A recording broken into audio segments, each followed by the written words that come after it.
Welcome to Stoke Meter, and we have Eric Rogers. Eric is the founder of Rogers Fitness, and Eric himself has an incredible story. I was introduced to Eric by a mutual friend, Anthony Capazzoli, and the more that I heard about his story, it was obvious that we needed to get him here. So many obstacles that he overcame and now is impacting lives for the better. So Eric, thank you for joining us today. Thank you. I appreciate this. This is an honor. I love the podcast. I love it. Well, thank you for being here. Again, one of the things that was obvious when you started talking is I felt like you're Yoda, man. Your voice is like soothing and just puts you at ease. And it's like, tell me where to jump, I'll go jump right now. I didn't know that. That's great. I'm confident. Perfect. Yeah. Well, I just introduced it from the point of, you have a fantastic story. I wonder if you could tell us a little bit about your life.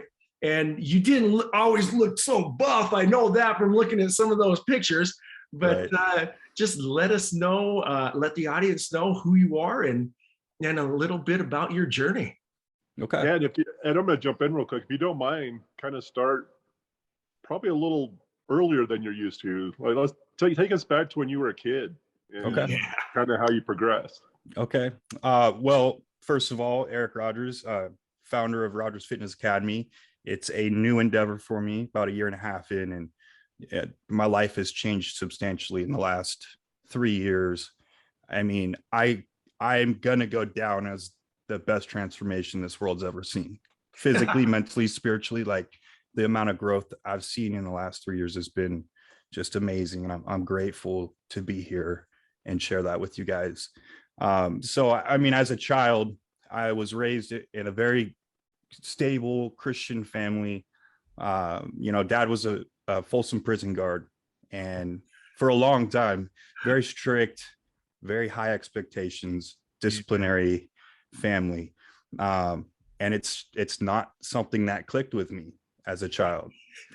So, I mean, as a young kid, I was almost, it's nothing bad about this now that I look at it in the past, but I was really forced to grow up quickly. Expectations were high, no playing, no fucking around. It was really just like serious. It was a serious household. And, I didn't like it. I rebelled a lot. And I had dealt with a lot of self-doubt because of that. I didn't fit in very well with my family.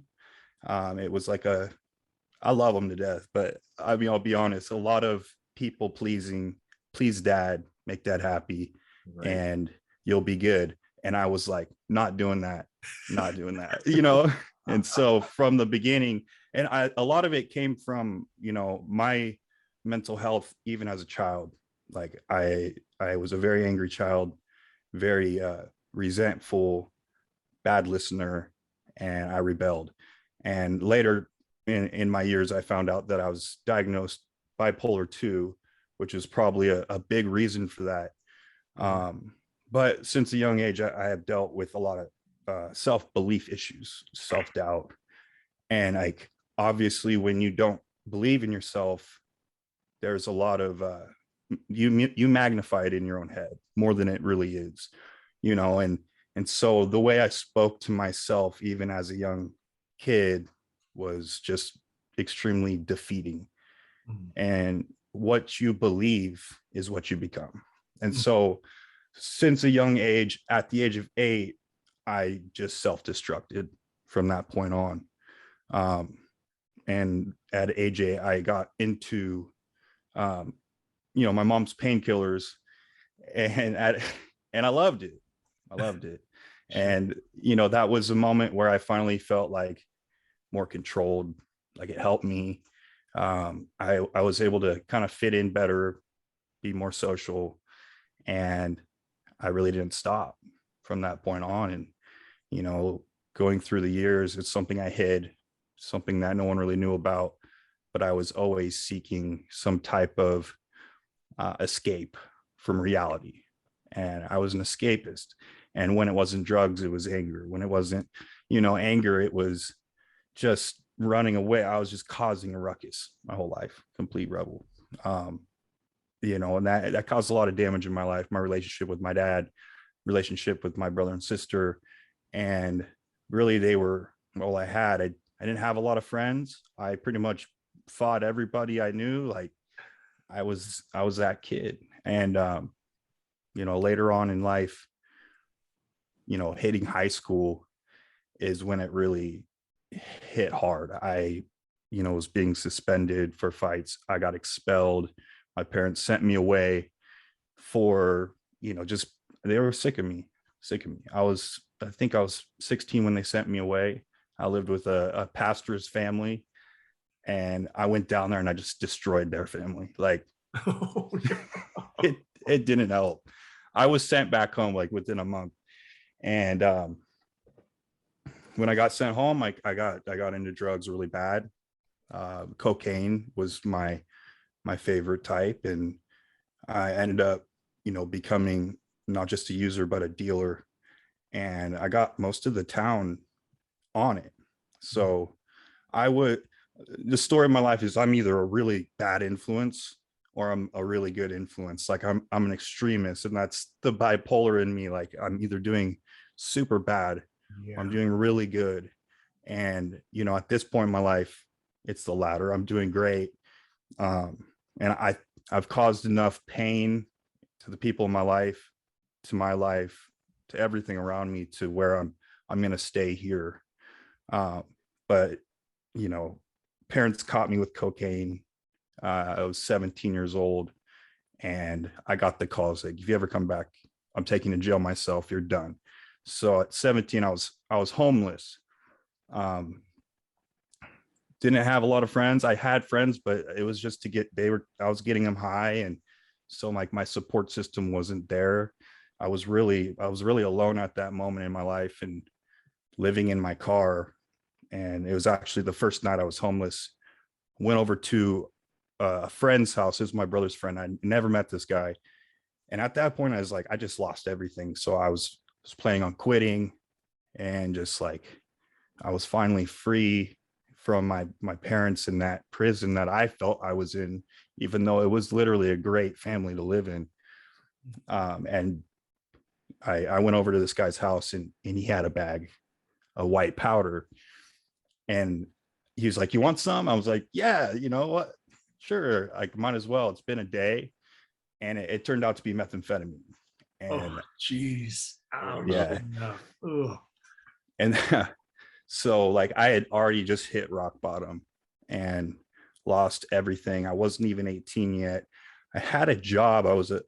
I made pizzas at Round Table, just enough to keep buying, and supplying and stay high. And, and then I got into that stuff, and it was just the worst and best thing that ever happened to me. The worst as in I kept losing. I started losing my mind. I started losing my job. Everybody around me was destroyed. I started putting myself in situations that were extremely dangerous, hanging out with extremely evil, bad people. And I just, there was a point where I started to, wanting to die, and if I really look back at my life, like from the age of 8, that was really the goal. I was very depressed. I had not a lot of belief in myself. I was supported, but I pushed it away. And so I was isolated, very isolated within my own head, within my own thoughts, like magnifying my self-doubt to a point where I believed I was nothing, I was worthless. And I used drugs to escape that feeling. When I was high, I didn't feel that anymore. And there was really like no point in not being high, because you lose everything. You're extremely depressed. You don't think you're capable of doing anything in life. Like, what's the point? What's the point of getting better? Yeah. And so I started using methamphetamine at doses that would normally kill people. Yeah, it was pretty crazy. Hallucinations. I actually was starting to, get signs of schizophrenia. I had drug-induced psychosis, to the point where I was seeing demons. I was that guy on the side of the road yelling at cars. Yeah. You know what I mean? You know who I'm talking about? Yeah. I was that guy. I was just out of my mind completely. And, it came to a point where, surrounded by extremely evil, people in gangs, people I would never affiliate with if I wasn't on that stuff, to getting caught and going to jail.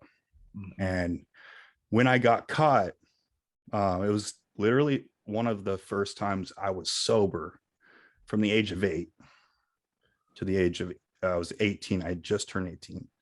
And so I spent 10 years on drugs, escaping from reality. And then I was put in a place where I could no longer find drugs, and I was forced to be sober. And it was one of the scariest things that ever happened to me. At the same time, it was extremely comforting to know that I was going to be okay. Yeah. Yeah. I gotta ask though, there's a lot of things I know from an addiction standpoint. There's a lot of things that people that have not been addicted to anything probably don't really understand. And when you're trying to share your story with those that might not understand it, how do you help them to understand a little bit more the place that addiction takes you to? Because having seen friends overcome addictions and then being pulled back, it's obvious that it is a very tangible power, right? Yeah, absolutely. It's just a mental background, and that mental battle is what I should say. But then on the other side, what kind of support is needed in order for an individual to really overcome that? It can't be one of those things, I'm done with it. That's obvious. I've seen tremendous amounts of supports. It was you, it was Anthony, all those folks like this. And if you wouldn't mind going into those details. Yeah, well, I believe that vices are vices, and whether it's cocaine, meth, weed, alcohol, food, TV, video games, it's not what you're doing, it's what you're doing it for. And a lot of people use vices to escape from some type of inner pain and inner stress. I think a lot of it's caused by disbelief in themselves. It gives you some sort of power, makes you feel okay, when otherwise in real life you would feel powerless, doubtful of yourself, like you're not headed anywhere. And so like you cap the night off with that beer or whatever, and it's that relief. It's that relief. I believe that every vice is used to run from some type of reality that you have a hard time facing, whether that's trauma or just the fact that you don't like where you're at in life. Or the truth is that every vice holds us back incredibly from growing, because the purpose of pain is growth. Like, pain was put into our lives. We were meant to feel pain for the reason of growth, and without it we can't. We have to be uncomfortable to become motivated to grow, right?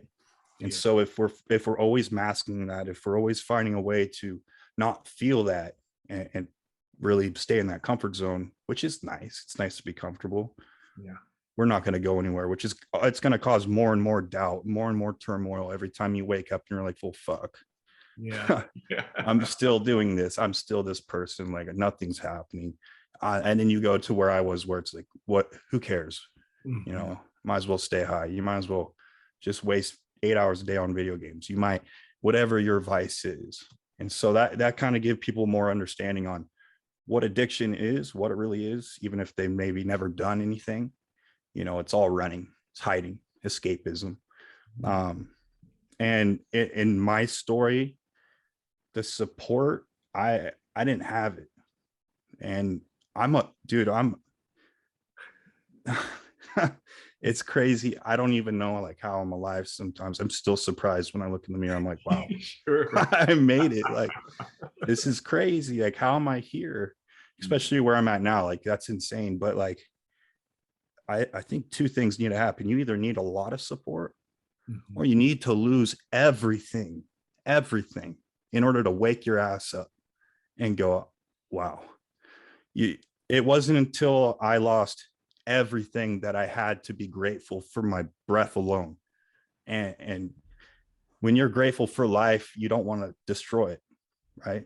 You don't want to mask it. You don't want to, hide from it. It's beautiful. And man, when you hit rock bottom, like I did, I mean, that was just one of the times. That was two. Like the coke was one, and meth was the second. I went through more after that. Like I'm not even there. Like you said, it's addiction. A lot of people go back, or they find another way to escape, and right. Life will continue to teach you a lesson until you fucking learn. Yeah. Right. Oh yeah. Well, it sounds like, starting at the age of 8, I mean, there were some issues. Obviously, your dad probably wasn't the best. He wasn't the best influence for what you needed at the time. There were probably some other stuff that you were dealing with as far as, like your diagnosis that you didn't even know about at that point. Yeah. Which is incredibly difficult. It seems like when I talk to so many people that have gone through what you have, it's a self-medication. Yeah. And sometimes it's just a matter of, I just want to feel different. If you were to go back, knowing what you know now, to Eric of 8 years old, what would have made the difference for you? Because I know at that age, you probably didn't understand what was going on. You were probably just trying to somehow figure it out, and you got some pain pills that made you feel good and gave you some courage and some social lubricant, so to speak. But what would have made the difference, do you think, at that age, at 8 years old? Acceptance. Honestly, I believe that we all want to be accepted, and we all try to in some way. And if we're not feeling accepted, we'll either stop caring or we'll care too much, and at the age of 8, it's going to be extremely hard to be that observant of your thoughts and feelings and emotions and go like, no, all I need is me. Like no 8-year-old's going to do that. Right. So like what I went through at that age it's almost like an accident, but what I could say is that, like, me, as I'm a father now, I have no problem with my father, the way he raised me. Like I used to blame him for all the bad things, but I also blame him for all the good shit. Like he's taught me how to work hard. He taught me discipline. He taught me that only I'm responsible for my growth, which I didn't get until I lost everything and had to rebuild. So like, I've really come out of that victim mindset that I had my whole life. I was a victim. And so the age of 8, acceptance. And I'd say like, whether you're at work or you're a parent or you are some type of leader, like you got to accept people for who the fuck they are, That's first of all, that just hit me right in the heart, because there's so many people I know that are going through that, and it is about that acceptance. Another thing that you're telling me about your dad being telling us about your dad being a guard at Folsom. I've actually been in Folsom, not as a prisoner, but visiting someone in there, and it was brutal, man. It is not an easy place to be, even as a guest. And one of the things that came to mind is another guest was saying, I had to understand when I went through counseling when to be tough and when not to be tough, and when to put down the facade or put down one role to understand another role. And it's interesting making that correlation that maybe your father came back because he was a tough guard, and there's those elements. You can't be weak. You got to be tough. You got to. I'm an 8-year-old kid, man. I scraped my knee. I hurt. Yeah, I need a hug. So those basic elements of acceptance become so critical. And in that. Man, thanks for taking us back to that journey, Gary. That was a fantastic question. And the other thing too is just what you said about breath. When you're stripped of everything and you're thankful for that basic necessity. Wow, man. Yeah, your true character is defined by who you are when you've lost everything or everything's going bad. Yeah. Like when, say, your bank account's overdrawn, maybe your wife's yelling at you, or whatever a bad situation would be in your life. Like, how do you act? Do you break character? Do your values change? Do you go pick up the bottle because you're stressed? Like what I try to help people with now is that, like, how can we establish our characters so well, understand ourselves so well through discipline, that no matter what the situation is, like, we have our identity, we have our character, and it does not break for anything. Full discipline, full control of yourself and your mentality, your thoughts and emotions. Yeah. You know, it's a hard journey. But I wanted to say something real quick. Yeah, just talking about my dad. My dad is a cycle breaker, big time. My dad had an insane childhood. I'm not going to get into it because it's his stuff, but like what I went through is minimal to what he went through. And like, he did an amazing job with me, you know, and now I get to do that with my son. And so like, I learned that from him too. You know, I think that every generation and every life is meant to break some type of cycle and to move that on. But what I see a lot in this life is that we're just learning and then redoing, learning. We're not refining, you know, and it's hard. I'm trying to get people to wake up. Like, bro, you like who you are? No. Who taught you that? My dad. Okay, maybe we can change some things and we could teach our kids, you know, a different way. You know what?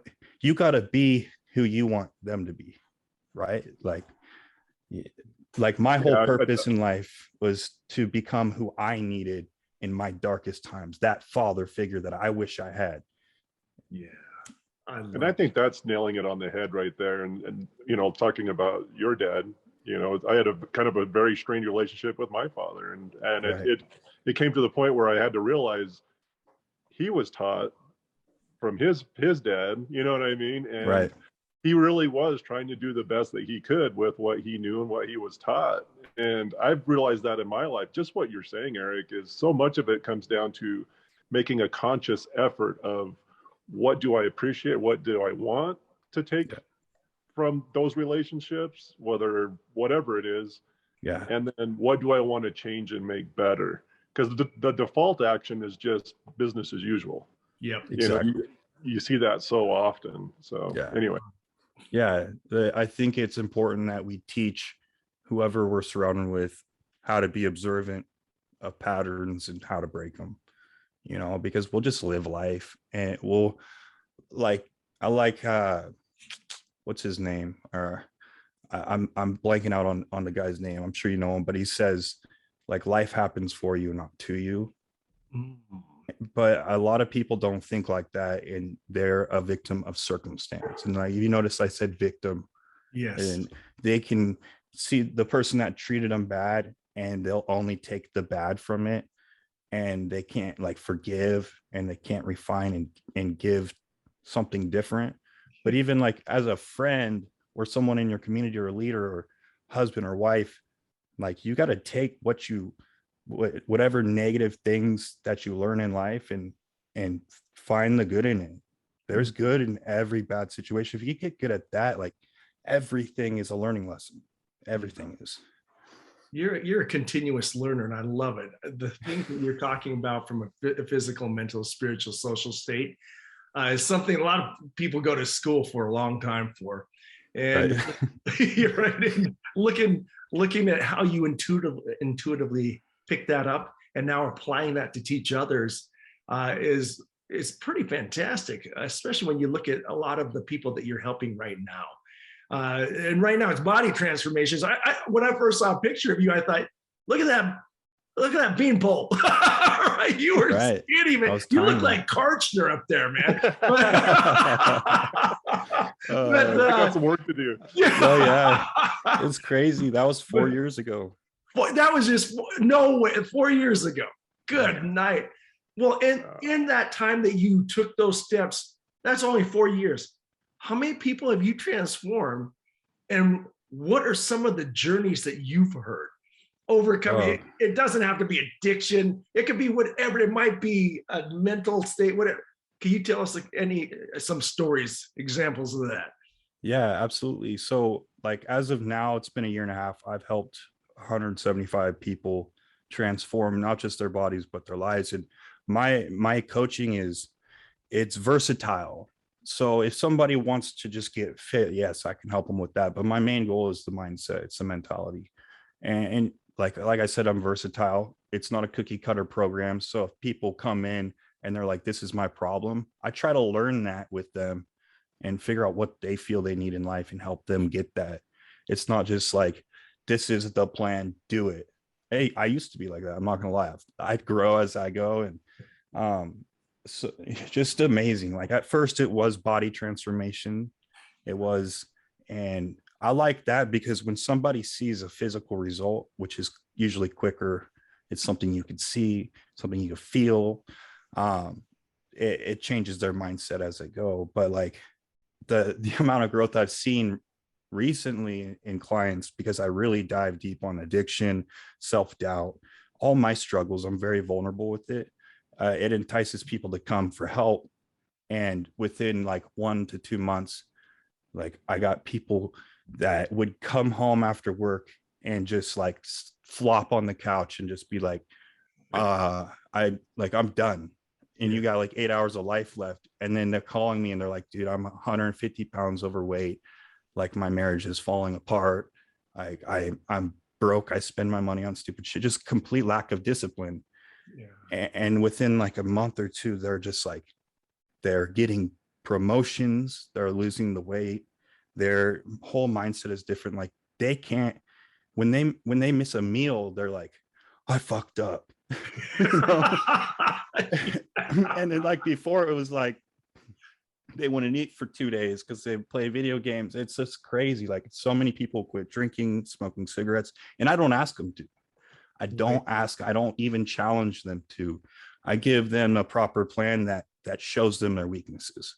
Yeah. And they go, oh wow, that's in my way. Like we really try to establish a goal. Like, what's your vision? What do you want? And I get them excited about that. A lot of people don't have goals. A lot of people don't have visions. So like I'm a visionary coach. I help them find that. And then we set a set of plans to get that. And it's challenging. And they're like, bro, I'm struggling. Like I keep seeing Krispy Kreme donuts. It's like, bro, you got to be that guy that says no, like take pride in that. And they're like, oh dude, I did it. And they're like, I feel so good. I'm like, chase that feeling, bro. Chase it. Like, be different. Be different. Like, you can't be like this world. And they're just like, just turning into men and women turning into better women, better parents, better, workers, got laborers out there digging ditches, smiling. Yes. Everyone's like, fuck this. And they're just like, why? Life is good. Like, what are you on, bro? It's just seeing life. Like my whole goal is to show that suffering is good. Yeah.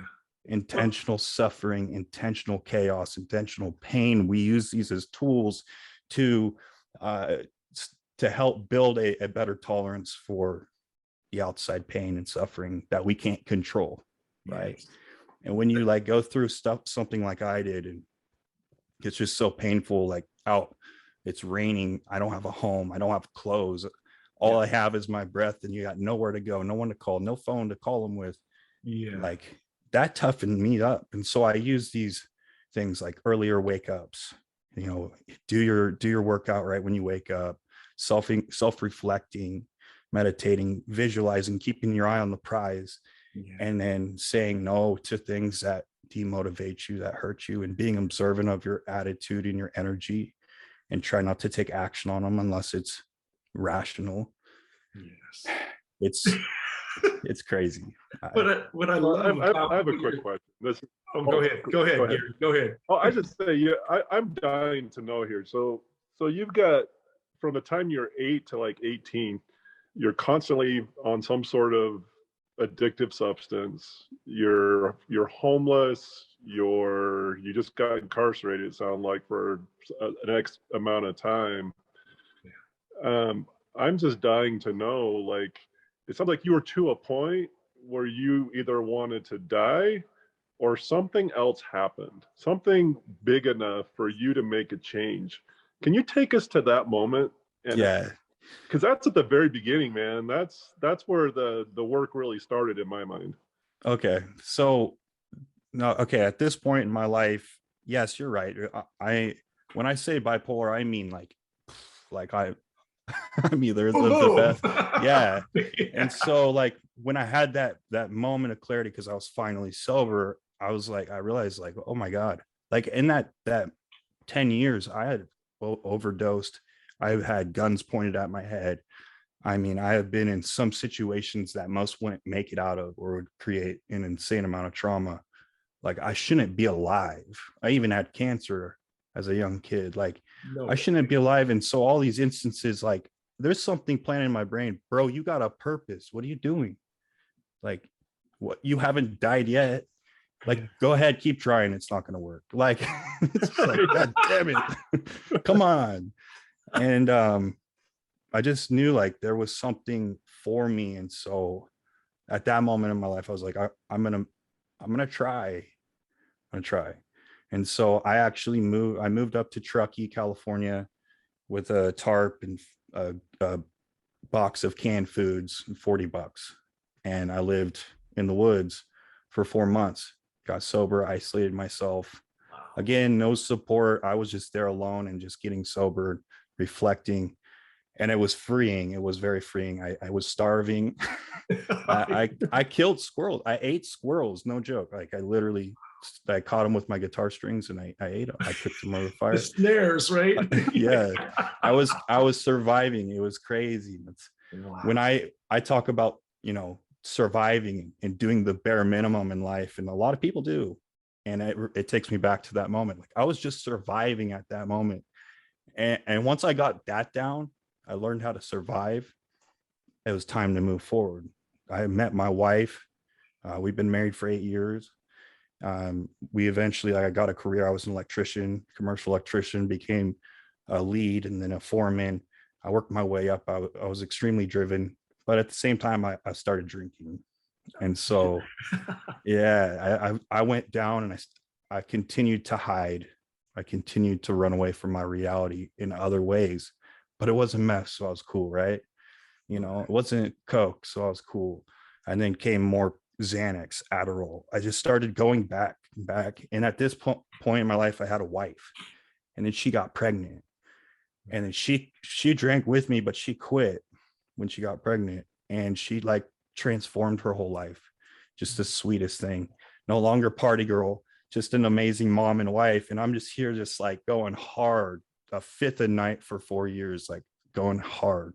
Right. And came to a point where I caused a lot of, we had our son Levi, he's 4 now. And I was just causing pain.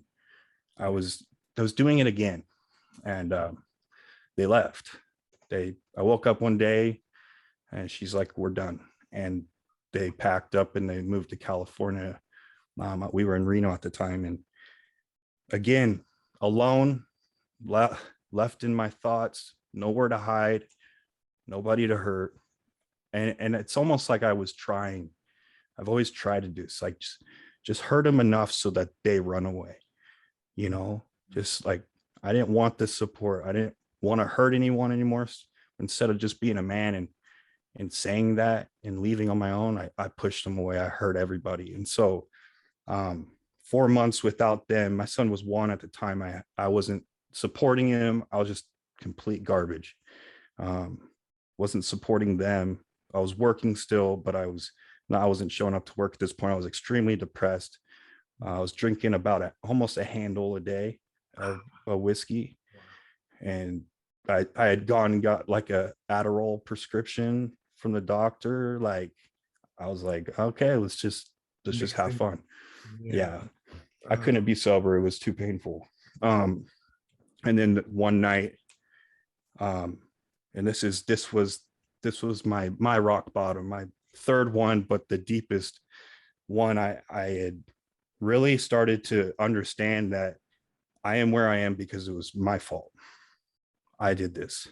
And it was like the first time in my life I was coming out of this victimhood mentality and seeing that, wow, all of that, everything in the past, this whole, I was 24 at this time, what's that, like 16 years at this time, just causing an extreme pain, sabotaging everyone around me. And I finally, it clicked. I was like, this is my fault. Mm-hmm. And so I was like, okay, like I'm done taking drugs. I'm just going to end it. And I grabbed my gun and I put the fucker in my mouth, and I had no one to cry to at that moment in my life. And this is hard to talk about, at that moment in my life, realizing that I had not told anybody, that I had not left a note, that my son was going to find a dad, my wife was going to find a husband.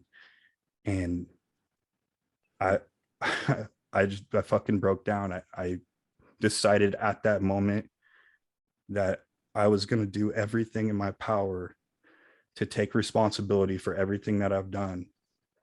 Because that was the third time I lost everything. And this time I lost the most important thing to me, my actual wife and kid. And, you know, nothing at that moment mattered more than either me just like not allowing them to feel the pain that I caused anymore, or for me to change myself so that I could be a father, so that I can be a husband, and so that I could actually live this purpose out that was always in the back of my head, saying that I'm here for a reason. Yeah. And I stopped drinking. I started getting into community. This was crazy. I had started going to church and meeting a group of guys and just trying to understand what normal was. Like I learned how to survive before. Now I'm like trying to learn what normal is. Like, how do people react to things? How do you deal with things? Because mine was like, oh, I felt stress, drugs. Oh, I felt pain, drugs. Like, yeah. I was always running. I always had something. And these people were like sober their whole lives. I'm like, how do you do it? You know, like, and I ended up moving in with one of those guys, being held accountable for my drinking. I got sober. I started working out. I started eating 5 to 6 times a day. And I started this journey. I have never looked back since. I've had some failures on the way, of course, but they were quick failures, got back up. You know, I don't count the days I've been sober. And I'm with my wife. She took me back. I have gained everything that I've lost in my life, my family, my wife, my kid, and more. Like more. I live in abundance now. I built a 6-figure business in 6 months. Like I've helped 175 people change and transform their lives and bodies. I'm an influencer, you know, on a smaller level, but I am helping people on a daily basis. People look up to me like, what the fuck? Like, it's crazy. And I'm just like, people look up to me, and it's really because I'm vulnerable. And I'm like, and I do that for a reason. I do it to be held accountable. Like, I can never go back now. And that's Eric, you rock, man. You stole my thunder, chump. Oh shit! Again. No, I'm here, dude. I'm writing all these notes right now, and it's just like, holy crowley, this is great to share with a group or whatever. But I can't say more than what Cart just said. You rock. Your stoke meter is so high, and it started when you had to face the reality. And what I truly thank you for is that not only did you face the reality, as you teach other people, you're doing it from a point of empathy. You've been there. Matter of fact, yeah. You've been much, much lower, right? And it's something that you can relate to them and go, you know, there's still more here. This is what you can expect, because this is how bad my life sucked. and I can do it. Way. But the other thing I really appreciate, there's a scripture that comes to mind, and it says, and it says, teach them correct principles and let them govern themselves, right? Yes. And a statement that says that. And you've done that, because I love what you said about when I'm helping others, I show them what to do. I don't tell them they should be doing this. But it's letting them self-discover along the way. 100%. And every time you failed, you've self-discovered again, and it's taking you to a new plateau. It's kind of like it's going up and down, but it's going up, right? Yeah. And you get it. It was Exactly. That's why when Gary said that, I was like, yeah. Well, the thing that I think this is great. Thank you, guys. The thing that I think is so cool about it, that I appreciate about your story is, you know, it's not the Hollywood like, oh man, I hit rock bottom, I made a choice, life was good, no problems, you know. Like, I wish. Yeah, this was something where you had at least 3 different times, I mean, multiple. I'm not even gonna put a number on it. Yeah. Where you hit, you know, it wasn't I'm bad and now everything's fine. Yeah, you know, and I think sometimes we expect that, or we want that, and that's really not the reality. Yeah. Yep. Like people want quick fixes. There's no doubt. I'm here to say that there's not, if you want a quick fix, it's going to be more painful. Yes. In a short amount of time. Yeah, you can get better quicker. It's going to hurt more. Short amount of time. Not a lot of people can handle that. Enjoy the process. Like let it.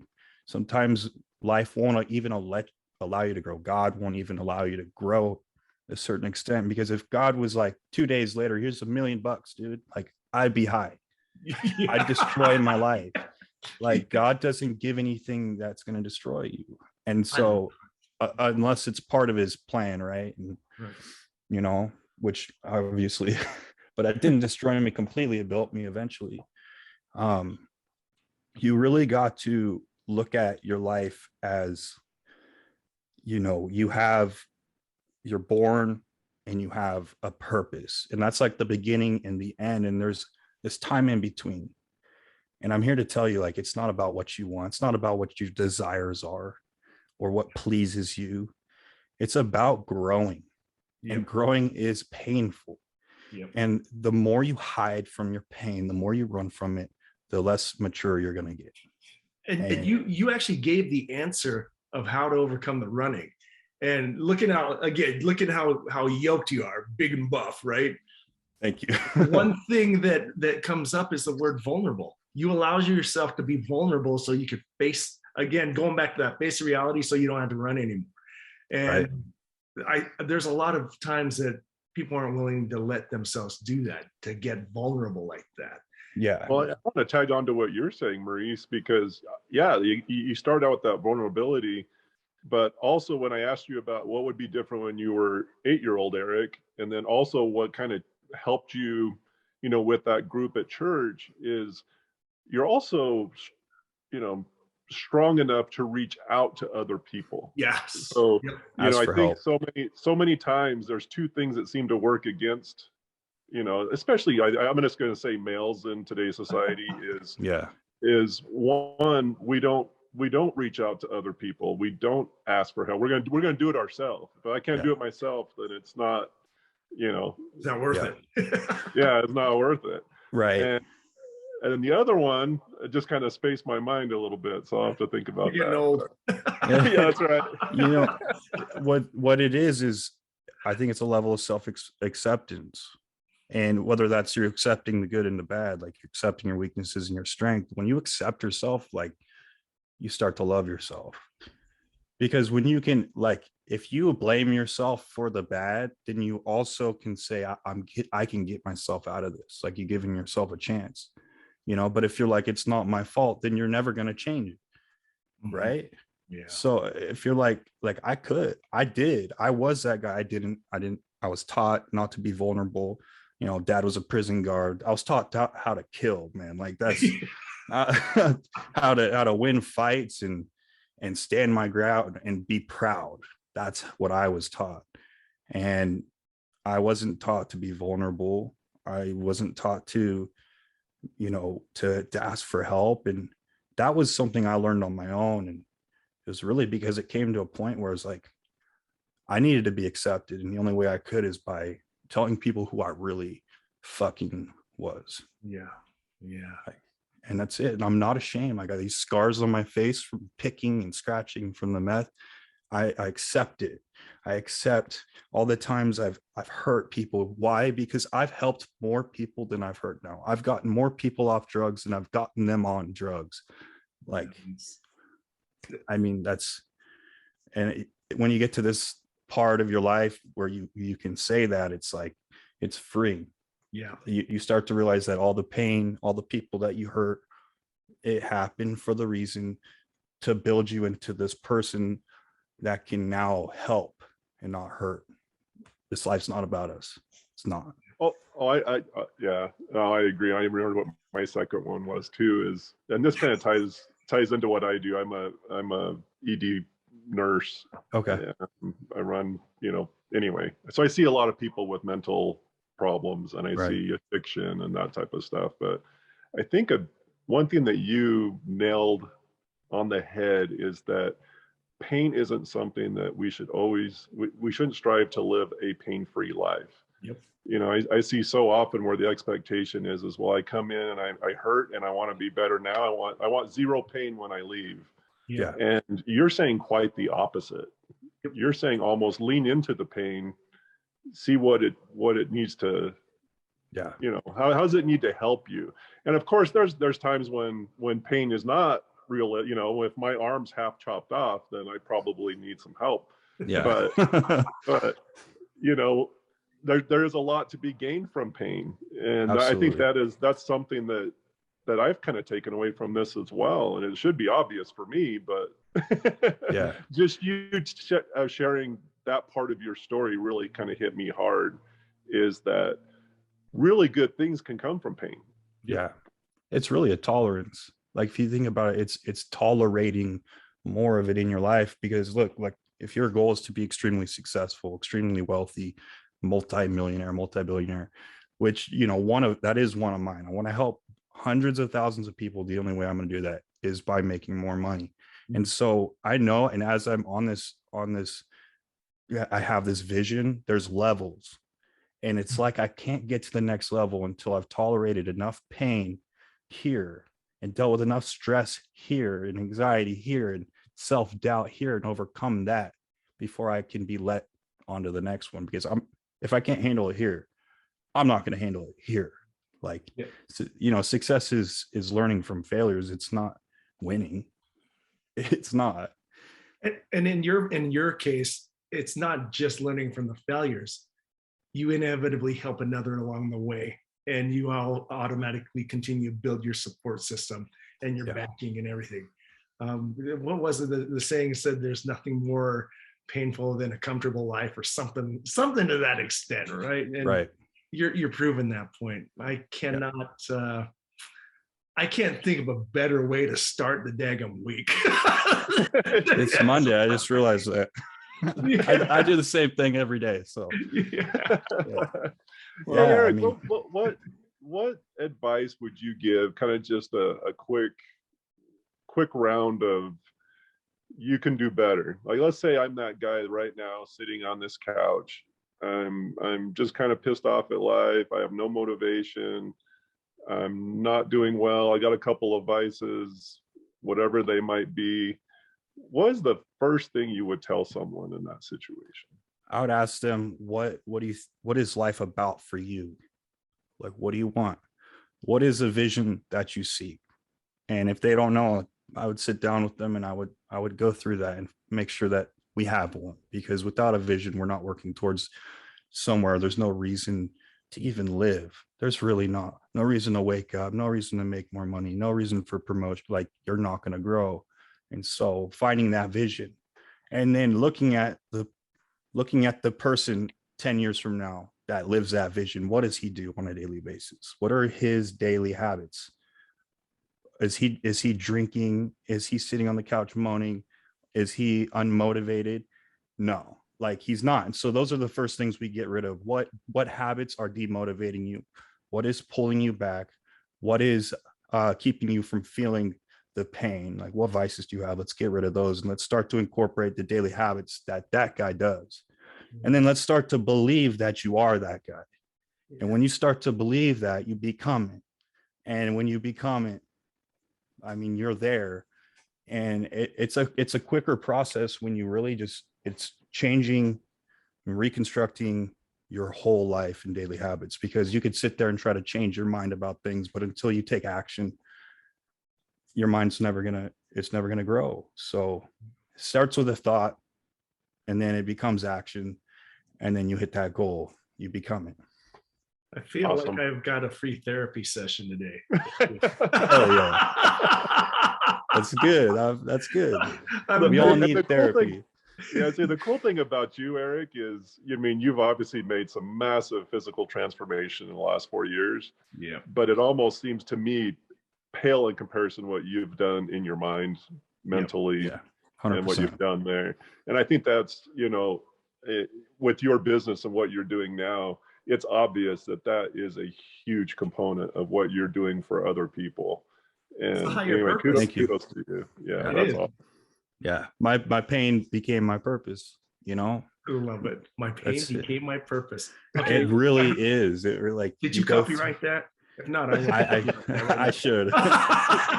I'm bad at that stuff. But if you think about it, like everything that you go through, I mean, we're all different. A lot of us go through the same stuff, but a lot of people deal with it differently. And you learning something if you feel the pain, if you learn from it. And when you do, like, you put that into your repertoire, your tolerance of pain goes up. And there's going to be a point in your life where you're like, damn, I overcame so much. Like, and then you see someone, like, if you're there, obviously some people don't want to be leaders. They don't want to be coaches. They don't want to help others. That's a whole different podcast. But if you're the type of person that is, like, proud of your transformation and your work, and then you start to see somebody struggling like you did, like, I feel like that's your purpose. Yeah. Like, I mean, it's not about you. Like, you went through that pain so that you can help this guy overcome his. And I mean, that's why I've been pushing to get on podcasts so much, because I just want people to hear that it's possible. Like, if I can do it, you can do it, with the right daily habits, with the right goal, and just no bullshit. It's just real hard work and dedication. It's awesome. And you're a fantastic inspiration. Thank I have you, a feeling, again, we're going to be talking to you again in the future. Gary, that's what I'm feeling, because, and we say that with a lot of guests, but this one in particular really nailed me in the fact that this transcends different age groups and so on and so forth. Right. And so, keep an ear close to that phone, dadgummit. It might be us knocking. All right. Yeah, we need to go deep dive on some other stuff, because man, I've got so many more specific questions that just would, like you said, so many would be a podcast in themselves, man. So absolutely. Yeah. I'm game for that, for sure. Anytime. Cool. Well, Eric, thank you for your time, and we look forward to visiting with you again. All right. I appreciate it. If you guys want to give me a follow on Instagram, it's _Eric Rogers. And then I also built a free guide to discipline and self-mastery that's going to give you, like, tools to use today. So if any of you listeners are, like, looking to start to put the daily habits into your life now and change it, go to rogersfitnessacademy.com/guide. And you can download it for free. It's exactly what I do on a daily basis. I like it. It's my story. It's how I overcame, and it's going to help a lot of people. So it's yours. Go download it for free. Very cool. Thanks a ton, Eric. You have a good one, my friend. All right.